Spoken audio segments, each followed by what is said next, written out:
সমাজের অনেক ক্ষেত্রে দেখা যায় আমরা মা বাবাকে কিচ্ছু মনে করি না। আমরা মা বাবাকে ঘর থেকে বের করে দিই, বৃদ্ধাশ্রমে পাঠিয়ে দিই।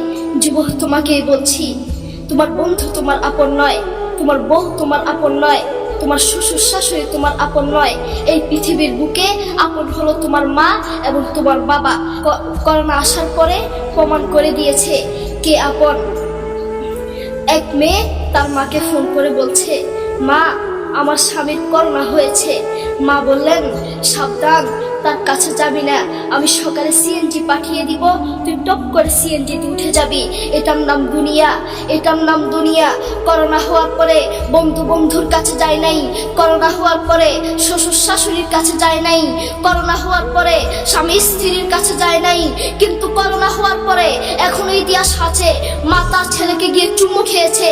করোনা হওয়ার পরে এখনো ইতিহাস আছে বাবা তার ছেলেকে কাঁধে নিয়ে হাসপাতালে গিয়েছে, ঠিক কিনা? যুবক, তুমি তোমার মাকে কিছু মনে করছো না। তোমার মাকে তুমি ঘর থেকে বের করছো। ছেলে বিদেশ থেকে এসে শ্বশুর বাড়িতে গিয়েছে, তারা তাকে উল্টাপাল্টা বুঝিয়েছে। এখন বাড়িতে এসে সে বলছে, মা, তুমি আমার টাকায় খাও, আমার ঘরে থাকো, আবার আমার বউকে পিটাও। এই কথা শোনার পরে কি কোনো মা কলিজা আছে? মা বাথরুমে গিয়ে আধা ঘন্টা কাঁদতে লাগলেন, কেঁদে অজু করে নামাজে দাঁড়ালেন। নামাজ পড়ে আল্লাহর কাছে বলতে লাগলেন, আল্লাহ, ছেলের উপর রাগ করিও না, ও ভুল করেছে, তুমি আমার ছেলের উপর রাগ করিও না, আমি আমার ছেলেকে বুঝাবো।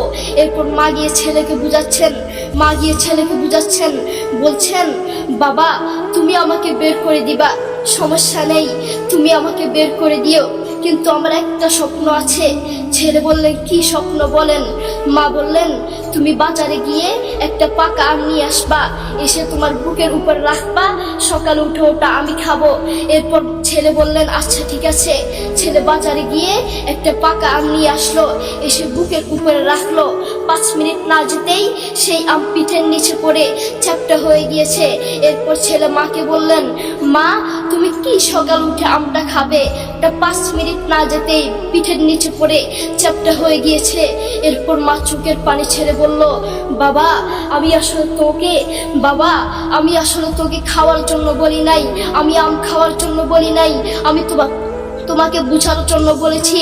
তুমি আজ একটা রাত এই আমটা রাখতে পারো নাই, আমটা বুকের উপর রাখতে পারো নাই, আর আমি সেই তোমার দুঃখিনী মা, যে 1 বছর 2 বছর নয়, 3 বছর নয়, পাক্কা 5টা বছর এভাবে তোমাকে রেখেছি। আমিও যদি তোমার মতো এভাবে ঘুমাতাম, তুমিও তো আমার পিঠের নিচে পড়ে চ্যাপ্টা হয়ে যেতা। এরপর ছেলে চোখের পানি ছেড়ে বলল, মা, আসলে আমি বুঝতে পারি নাই তুমি কি জিনিস আসলে আমি বুঝতে পারি নাই। সৌদি আরবে এক আদালত হয়েছে, আদালতে 2 ভাই ঝগড়া করছে। এক ভাই বলছে, মাকে আমি রাখবো, আরেক ভাই বলছে, না, মাকে আমি রাখবো। দোনো ভাই ঝগড়া করছে মাকে ঘরে রাখার জন্য। এরপর এক ভাই মাকে নিয়ে চলে যাচ্ছে, আরেক ভাই মাটিতে গোড়া দিতে অবস্থা খারাপ। সৌদি আরবে আদালত হয় মা বাবাকে ঘরে রাখার জন্য, আর আমাদের দেশে আদালত হয় মা বাবাকে ঘর থেকে বের করার জন্য, ঠিক কিনা? যুবক, তোমাকে বলছি, তুমি তোমার মাকে বের করছো, তুমি তোমার মাকে বৃদ্ধাশ্রমে পাঠাচ্ছ, তুমি তোমার মাকে হত্যা করছো, তুমি তোমার মাকে জবাই করছো। তোমার মতো নাফরমান এই বাংলার জমিনে আরেকটাও হতে পারে না, ঠিক কিনা? যুবক, তোমাকে বলছি, তুমি জানো তোমার মা কি জিনিস? তুমি ছোট ছিলে তো বুঝতা না, যেই মা তোমার জন্য সারাটা জীবন কষ্ট করেছেন, মাথার গাম পায়ে ফেলেছেন, সেই মাকে তুমি ঘর থেকে বের করে দিয়েছ, সেই মাকে তুমি বৃদ্ধাশ্রমে পাঠাচ্ছ। তুমি জানো তোমার মা কি জিনিস? তুমি খোঁজ নিয়ে দেখো, তোমার মা কিছু খেতে লাগলে তোমাকে ছাড়া খেত না, অল্প একটু খেত, আর সব তোমার জন্য রেখে দিত। আর তোমার বাপ হোটেলে গিয়ে শুধু অল্প একটু ডাল ভাত খেত, আর তোমার জন্য সব রেখে দিত। তোমার মার তোমার প্রতি এত মায়া, তোমার বাবার তোমার প্রতি এত মায়া, সেই বাবাকে তুমি ঘর থেকে বের করছো, সেই মাকে তুমি ঘর থেকে বের করছো, বৃদ্ধাশ্রমে পাঠাচ্ছ।